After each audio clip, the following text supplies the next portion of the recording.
চলছে কাগজের organic cartoon তৈরির কাজ।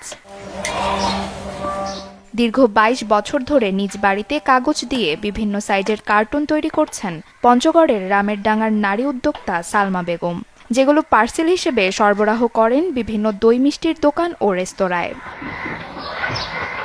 প্রতিবেশী নারীরাও তার কারখানায় কাজ করে স্বাবলম্বী হয়েছেন। নারী হিসাবে আমি গর্ববোধ করি, আমি নিজে কাজ করি, আবার ওই যে বাড়ির পরিবার নিয়ে করি।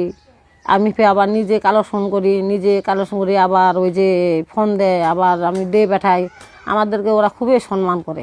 মাসে আর কি ৪-৫ হাজার প্যাকেট যায়, আবার এটা নিয়ে আবার ১০-১২ হাজার টাকা আর কি লাভ পাই। আকর্ষণীয় এবং গুণগত মান ভালো হওয়ায় শহরের নামকরা প্রতিষ্ঠানে বেশ কদর রয়েছে সালমার এই অর্গানিক কার্টুনের। ওনার কার্টুনের মান এবং কোয়ালিটি ভালো রেখে যতটা ভালো কোয়ালিটি রাখা যায় ওইভাবে আমাদেরকে দিচ্ছে।